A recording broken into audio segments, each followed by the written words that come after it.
leadership on 300 Lobo Lane, Little Elm, Texas, 75068 at 6:30 PM. We'll stand for the Pledge of Allegiance.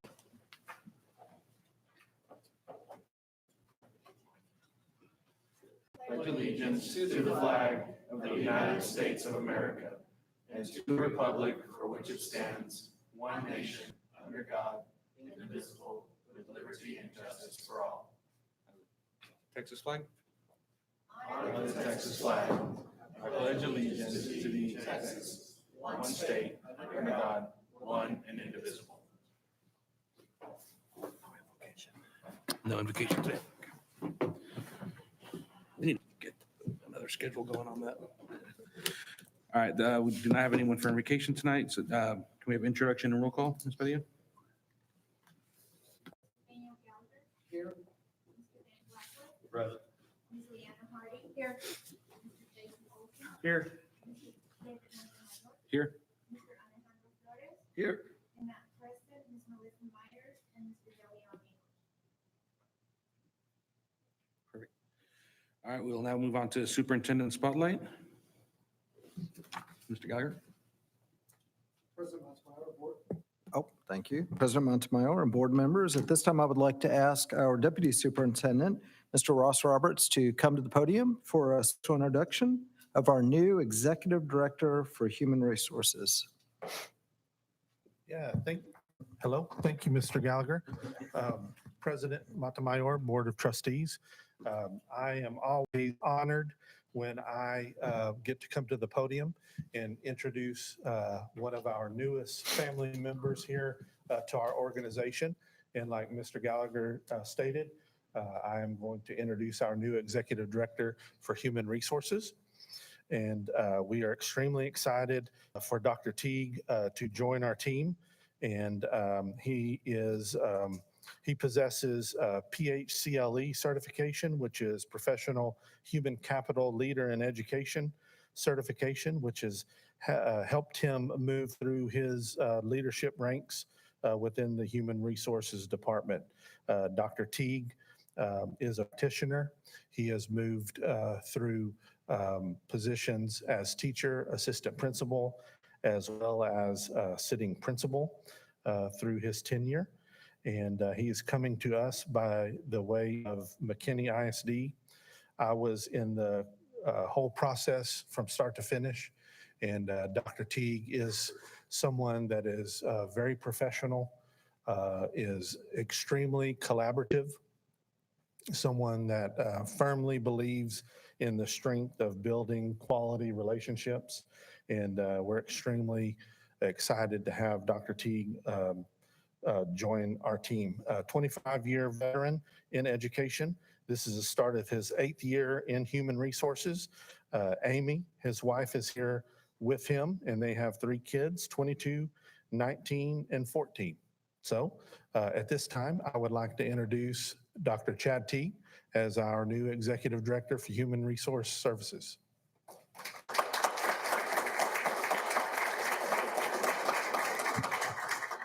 And I'm not going to let Amy off the hook that easy, so I'm just going to have her stand where she is and just be recognized.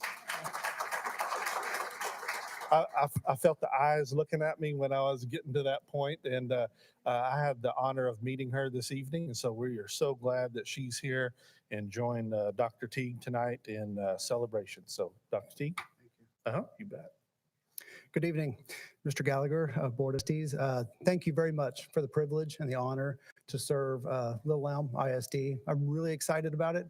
Looking forward to joining the team and the family next week and to get started. So thank you. You can go over there and shake their hand. Yep.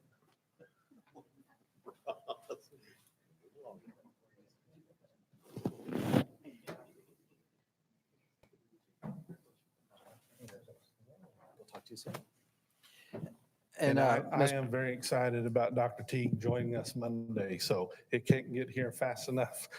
I've even sent some things to him today to help us, so Well, and I Man. want to just say a couple words. We're very honored and very excited to have Dr. Chad Teague joining us, again, coming from McKinney ISD. Lots of experience in human resources, but what I was most impressed with was his ability to build relationships, and immediately I felt that. I think he's going to really fit in well in our family atmosphere here in Little Elm ISD. Great fit for us, so we're really excited about him joining us. So again, Dr. Teague, thank you for selecting us, and we're proud to work with you. So welcome, and looking forward to you joining us next week. And we're not going to make you stay for the whole board meeting. So I know you've yeah, not yet. That's right. All right, thank you. All right, at this time, I would like to ask our principal for Little Elm High School, Miss Renee Pentecost, to come up to celebrate for some of our students, but also do a highlight on your campus.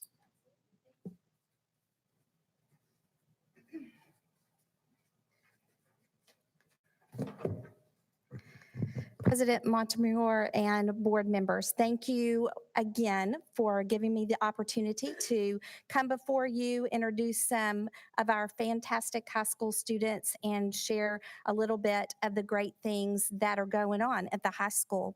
We're going to start off with our engineering program, and so I'm going to ask Mr. Cardenas and Mr. Schaefer to join me up here.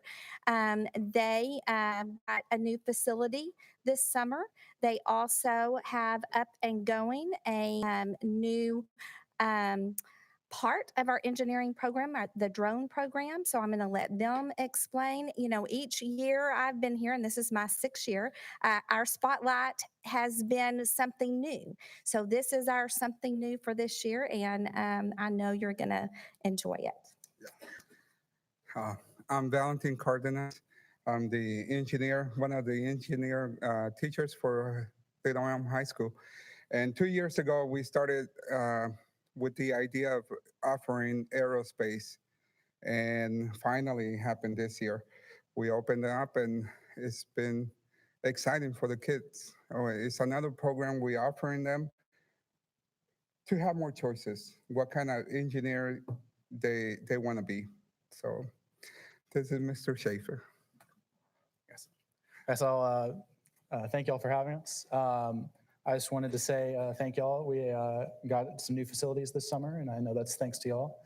But also we have a brand new drone program going.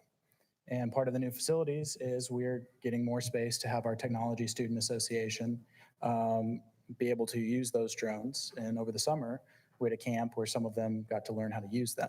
So we actually brought a few of them to present a short presentation and show off the drones. So, yes. And these are our club members, officers. Hello, my name is Lucas Scroggins. I'm a senior at Elm High School, and I'm actually the president of the TSA club. So it's engineering, robotics, and drones this year. I am Michaela Mateer. I'm the TSA secretary, and Lucas and I have both been a part of the engineering program from Little Elm, from middle school, 7th grade at STEM. And so we were really excited this year, and we finally had the drone program because we've learned so much from the school, but now we had something new during our senior year that we could kind of open up and learn more about, and we were really pumped about it.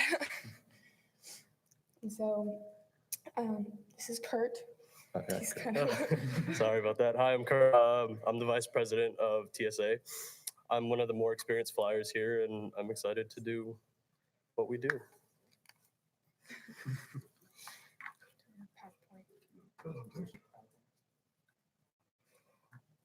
Before we get the PowerPoint started, I'm gonna show you what the drones are. And I'm gonna pass around the goggles, show you what I see when I'm flying these things. There's gonna be a short video that comes up of me flying. So I'll pass the goggles around. Do you want to explain?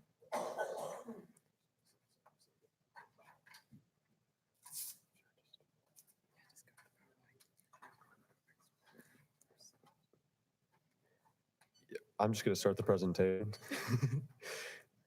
So start with talking about what the drones are actually for. So they actually I personally have taken AP Physics 1, and I'm in AP Physics C right now, and the drones are obviously like a really good real life representation of physics with the drone, whether it be in free fall, whenever you just let go of the thrust and just let it go, or if you have lift and the balancing forces. They're also helpful whenever they're viewing like large physical structures and different locations that are otherwise like near impossible to get to. So scoping out like under bridges and things. So they actually have real world application apart from in school. And some of you might have some questions on what drones are actually used for outside of just flying them around for fun. So the drone industry is expanding rapidly. Drones are now being used in a number of fields such as agriculture, entertainment, surveying. They're used, some examples would be using them under bridges. People can't physically get under them, so they use drones to make sure everything is working properly and all of those functions. Also, like I said, new doors are opening up. Amazon has a new program called Prime Air, where they're actually hiring drone pilots to fly the drones, and the average salary per year is $55,000 just to be a drone pilot. So it kind of just shows that having this program and having these drones available and learning how to fly them can open up many more career paths along with engineering. And we promise it's not as easy as Kurt makes it look. No, it's very difficult.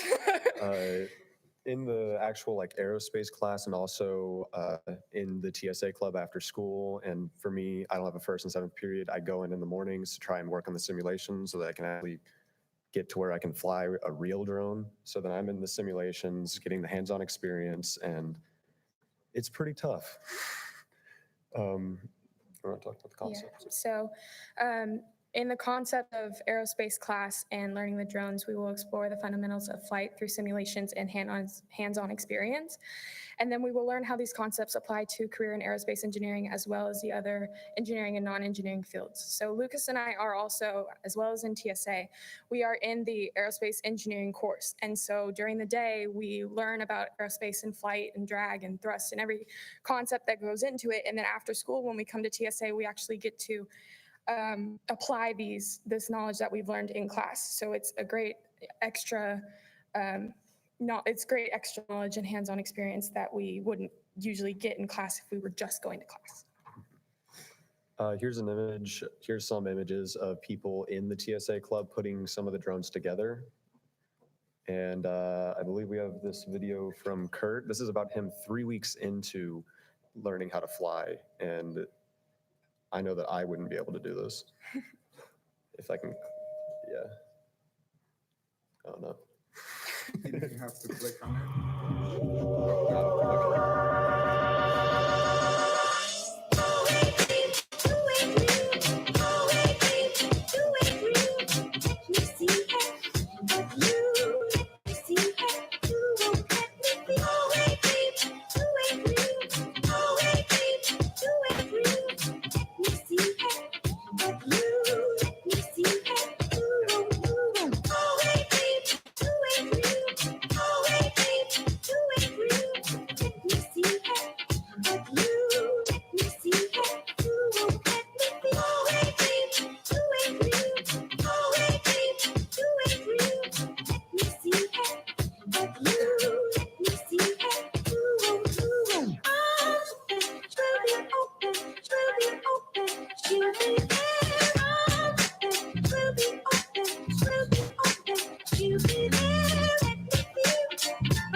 So again, this was him like 3 weeks into knowing how to fly. He's gotten a lot better since then, which is just crazy because a lot of that really hard.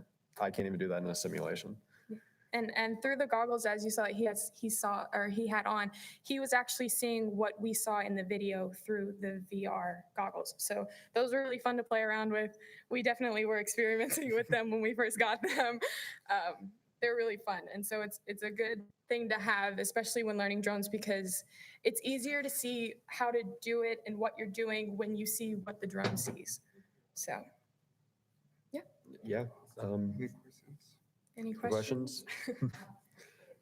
All right. Well, thank you guys. Well, Yeah, I thank do you so have one much. quick question. How many of you are thinking about doing this or getting into this as a career, unmanned aviation? Are you starting to look at that as an option? Are other students talking about it?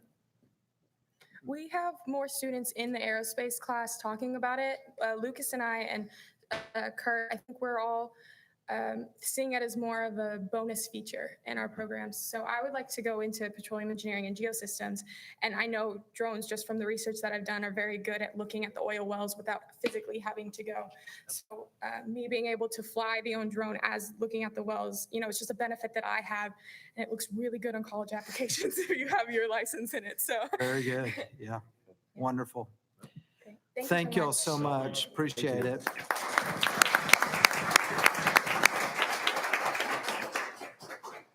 And I want to thank, obviously, the teachers, the sponsors, Ms. Pentecost, but also Dr. Tipton for really pushing this and getting it started. And we've got some good partnerships in the district with Michael Hills, one, who comes in and supports the program and the club. So great opportunities, another great example of wonderful things we're offering our students here. All right, Ms. Pentecost. Yes. Thanks again, teachers and students. That was exciting to see and looks like a lot of fun. So the next portion that I have to share with you are our students of the month. And this month, we actually have 5 because I am highlighting our National Hispanic Scholars. You get that distinction from getting a really good score on the PSAT as a junior. And all 5 of these students received notification last spring that they were National Hispanic Scholars. And that opens up scholarship opportunities. And with this being the beginning of National Hispanic Heritage Academics. So at this time, if these students will join me, Frank Sosa, Kevin Santana, Avery Roman, Andrew Mendoza, and I did not see, has Caleb Valdez come in? Okay, so Caleb is our 5th student. He was unable to make it tonight, but so our first student that I want to introduce you to is Frank Sosa. Step on up, Frank. Frank is a member of National Honor Society. He has participated in our academic decathlon for a year. He currently works at Walgreens while he's taking a whole host of AP classes. He has more AP classes than he does anything else. He is currently considering his options of UT, Rice, or SMU.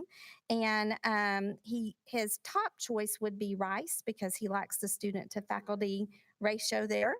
And he plans on majoring in either computer science or economics, has not quite narrowed that down yet. So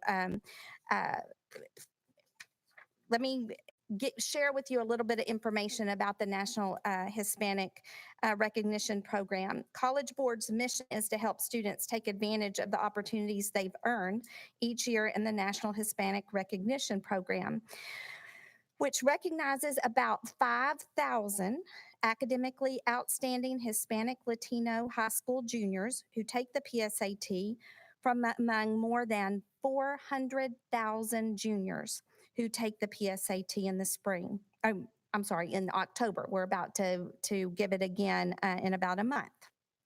To be eligible, the students must be at least 1/4 Hispanic or Latino heritage, achieved a minimum PSAT score for their region. So College Board divides the United States up into regions, and so each region has their own kind of cut score, so to speak.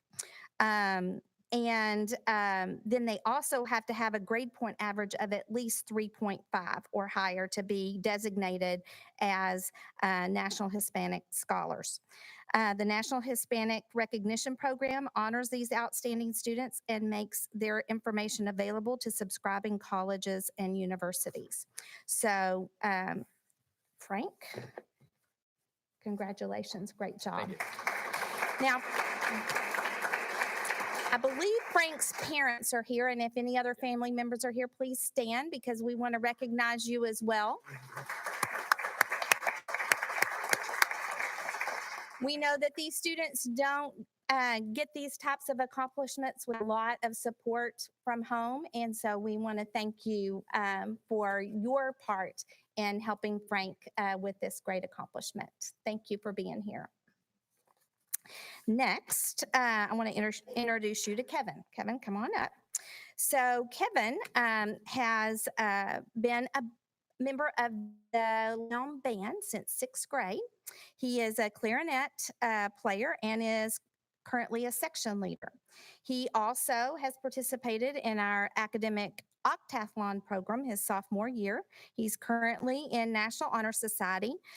In terms of colleges, all of these students are seniors because they earned this recognition last year as a junior, taking their PSAT. And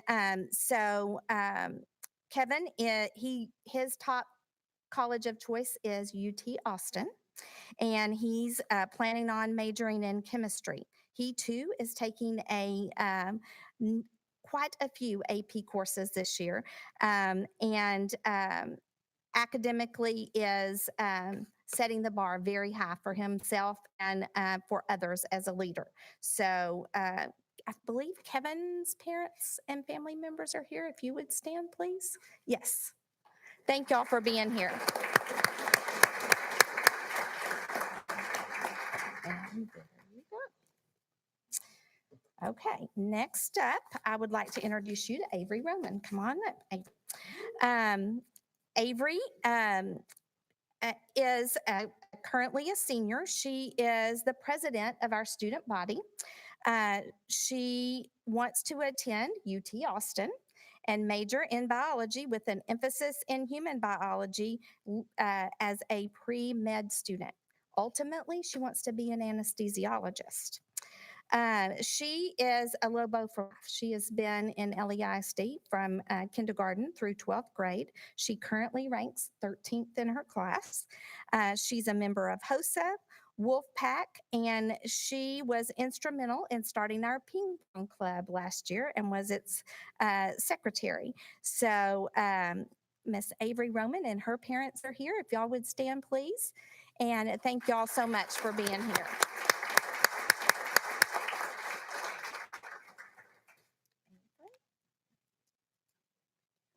Come on up, Andrew. And last but not least is Andrew. He may look a little familiar because his brother, Jose, was in front of us, was it 3 years ago? Yeah, 3 years. Okay. If you remember, Jose Mendoza was our student who got into the prestigious School of Business at the University of Pennsylvania. And Andrew hopes to follow his brother's footsteps to the University of Pennsylvania. He currently is DECA president, just like his brother. He's in National Honor Society. In DECA, he was both a state finalist and district winner his sophomore and junior year in DECA.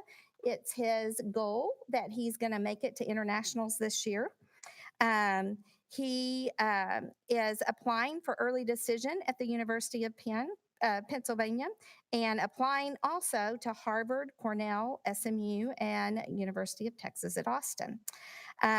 He also applying for the Gates Scholarship and the Quest Bridge Scholarship. If you remember last year, Malik was one of our, and he was our only National Hispanic Scholar last year, and he did get the Quest Bridge Scholarship. So that's a very prestigious scholarship. Currently, Andrew is a barber. So if you need a haircut, go see him at Juarez Barber Shop and he will take care of you. And I believe that Andrew's family is here as well. If y'all would stand and let us recognize you.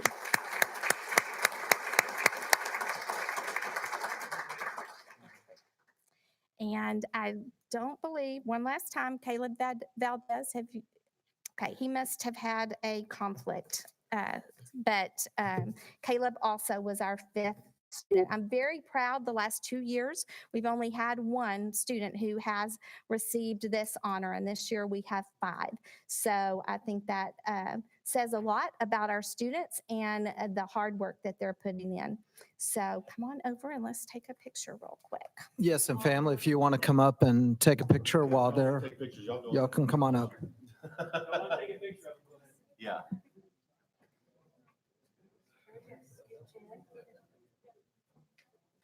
Can I have you shift in? We want this beautiful thing behind you. All right, here, just come over this way more. We get more. Perfect, here we go. Ready? 1, 2, 3. Awesome. Okay. Here comes old mom. Here comes Mary.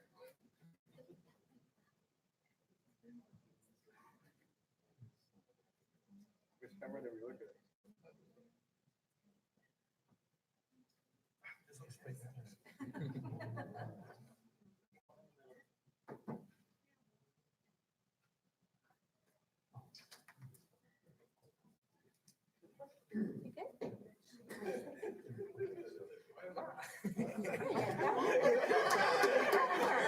Like your son. There you go.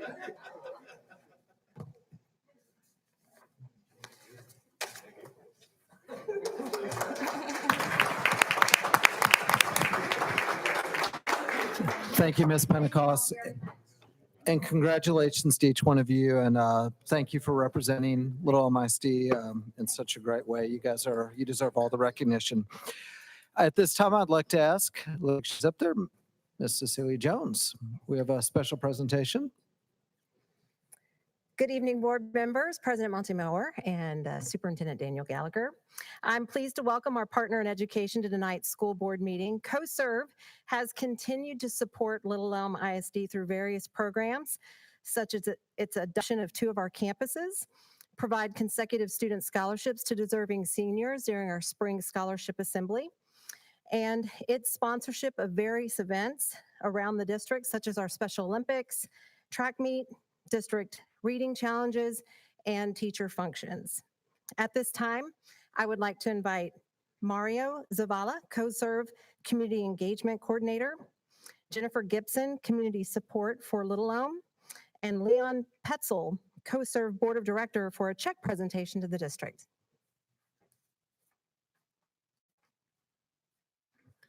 Thank you, Cecilia. She kind of stole all my thunder, so I don't know what else to say. No, but in all seriousness, it's great to come out to Little Elm. You are a community that's pretty much 100% CoServe, and I like to tell people that, you know, you're committed to us, so we're committed to you, and we love giving back to the community in all the different ways that Cecilia mentioned. To the students, I mean, you guys are getting great opportunities here. Please take advantage of those. I will tell you regarding the drone technology, we're looking at stuff that we'll use drones to check out our gas lines for safety and power lines and that kind of stuff. So you guys keep it up, and you know, maybe we'll have you up here doing presentations here once you guys finish up with school. I am here though to talk about capital credits. So as much as we love to give back to the community, we're able to do that because of our members. And the way we're able to do that is because our board of directors, like Mr. Pelzel, they vote to retire funds. And the way that works is pretty much like any company. After we pay all our bills, whatever's left over, they determine, do we need to save some of that to move forward for next year, or can we retire that and return it back to our members? So since 2003, we have returned over $376,000 to Little Elm ISD. And we're here today to present a check to Little Elm ISD for $48,000 and $466.11. So you guys get a big check. For those of you that are members out in the audience, you get a bill credit as well. So everyone is included. If you're a member, we love to give back, and we thank you for your support because you're able to help us give back to the community. So thank you very much.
And again, thank you all. We do appreciate the partnership with CoServe, and I believe we are all members up here, and appreciate you.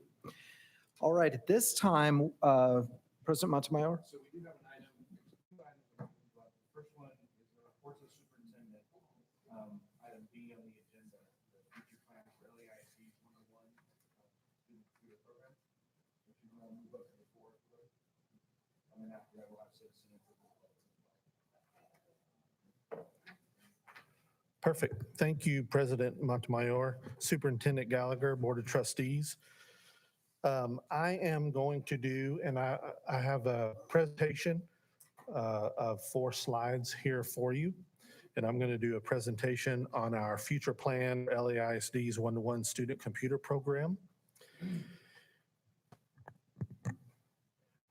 We brought this to the Board of Trustees early in August when we participated in a board workshop.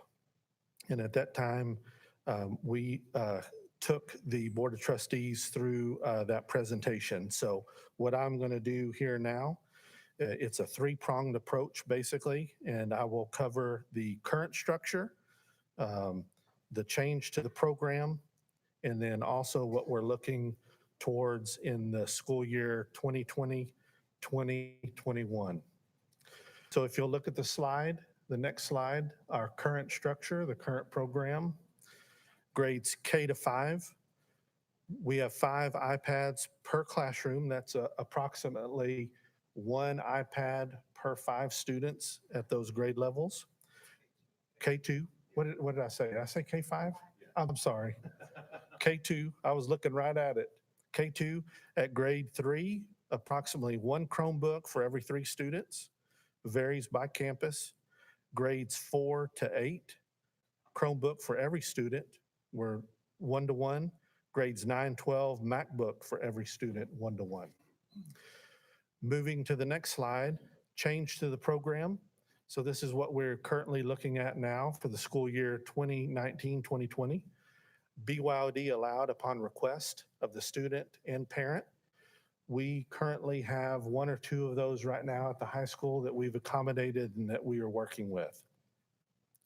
Grades 4 to 5 remain 1-to-1 with Chromebooks in best condition from 2018-2019 school year. That's approximately 1,300 of those best condition Chromebooks. Grades 6 to 8 remain 1-to-1 with new Chromebooks, approximately 2,000. These Chromebooks will be put in all the carts in years 2020, 2021 school year. Grades 9 to 12 remain 1-to-1 with current MacBooks, no change. Now, the last slide we're looking at is the school year 2020, 2021. We will look at BYOD open and allowed. Mr. Wiseman, along with Mr. Walker, have done extensive work and research, and we have an extensive manual, a BYOD manual, ready to go and produced at this time. Grades 4 to 5, 31 total carts of Chromebooks, 30 per cart district-wide, 1 cart for every 2 teachers in grade level at each elementary campus, grades 6 to 8, 30 carts of Chromebooks, 30 per cart to be split between campuses. So that's 15 carts at Walker Middle School, 15 carts at Strike Middle School. Grades 9, 12 switch to Chromebooks. They'll remain 1-to-1. Begin BYOD opt-out for students wishing to use personal device rather than LAISD 1-to-1 Chromebook. We waited until September so that we got the school year started to bring this plan forward. We didn't want any confusion or anything. We wanted to get the school year up and running, and that's why we brought it to you all in the workshop in August, and now to the board meeting here in September. Are there any questions? Yeah, I do. On the K through 2 and grades 3, on K through 2, on the current structure, we have the iPads. Are those going to remain in place for those school years also? Or are we removing the iPads from K through 2? And that's a great question, Mr. Wiseman, Mr. Walker, if y'all could just, and if you have to respond from there, that's fine. Yeah, there will be some kind of license in the case of classroom. Okay. We may take this opportunity to support with their device, but yes, we're intending to have a device at the same ratio. Okay, and also grade 3? Because grade 3 currently has a Chromebook for every 3 students, so we'll continue that one also. Perfect, thank you. That's all I got. Is that it? Yep, thank you. So at this point, we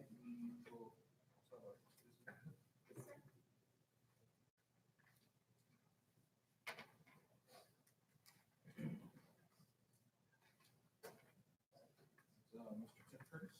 Yes.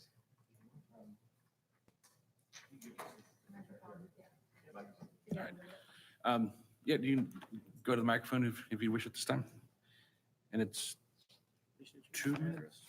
Yeah, just state your name and address, and then we'll give you a heads up at 30 seconds, when you have about 30 seconds left. Okay. My name's Timothy Curtis. Mr. Curtis, sorry, hold on. Sorry, hold on a second. I need to read something. So, the whole backside? Yeah. So audience participation shall be permitted at regular board meetings and shall be limited to the public component portion designated for that purpose. At regular and workshop meetings, the board shall allot time to hear persons who desire to make comments to the board. Persons who wish to participate in this portion of the meeting shall sign up with the presiding officer or designee before the meeting begins and shall indicate the topic for which they wish to speak. No presentation shall exceed 5 minutes. Delegations of more than 3 persons shall be limited to 3 minutes to present their views before the board. The public comment portion of the board meeting shall not exceed 30 minutes. No response shall be given during the public comment portion of a regular board meeting. The board shall not deliberate or decide regarding any subject that is not included on the agenda posted with notice of the meeting. All right, and Mr. Curtis, yeah, just state your name and address, please, for the record. Timothy Curtis, 902 Chewakene Lane, Little Elm, 75068. Okay. I moved my family from California to Texas in 2003. And I did that solely because of the political situation in California. I could see the direction that it was headed to. And I wanted to raise my infant daughter in a community that shared the same conservative values that I hold. Peggy has been in Little Elm ISD since kindergarten. For the most part, she's enjoyed her stay here, and I've been satisfied with the teachers and the administrators that she's had. But this year, when she brought home her curriculums, and I do read them thoroughly before I sign them, there was one that had some supplementary material that caused me concern, which is developed now into genuine anger.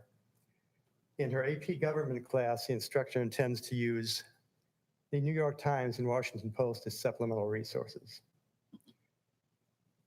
The New York Times is nothing more than a sordid communist propaganda tabloid, which supports the Communist Party in the United States. And by that, just to clarify what I mean, I'm talking about the party that calls itself the Democratic Party.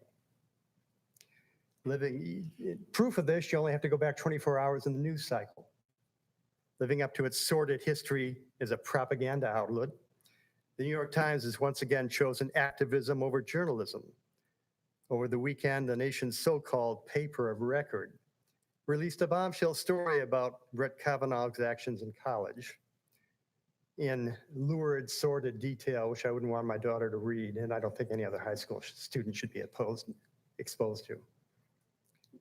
The problem is the story left out the part where the woman he supposedly did something lewd in front of doesn't recall it. In other words, it was a barefaced lie. That's one example, but they've been supporting communism since 1932 and 33 when their correspondent who was reporting the Soviet Union covered up the genocide of about 10 million Ukrainian peasants by the Stalin regime. During World War II, they covered up and buried on their back pages stories about the genocide of the Jews and the Holocaust. Let's come back to the present and how they characterized 9/11. Airplanes took aim at the World Trade Center. Funny, I thought that somebody had to pilot those airplanes. If you want more information about how biased they are, they got more than enough in this book by Mark Levin, which ironically been on the New York Times bestseller list for weeks and weeks now. This sordid communist propaganda tabloid has no place in our curriculum, and it shouldn't be there. I'm speaking not just for my daughter, but for all the other students in that class. I'm aware of my prerogative under Section EF to protest as part of the curriculum, and I intend to pursue it aggressively. So that's all I had to say tonight. Thank you for your time. Thank you. Thank you, Mr. Curtis. All right, now at this time, we will recess into closed meeting in PL1 as permitted by the Texas Open Meetings Act Code Subchapter 551.071, 551.072, and 551.074. The board and superintendent will discuss consultation with board's attorney and personnel and land. We will adjourn at 7:14 p.m. Recess, not adjourn.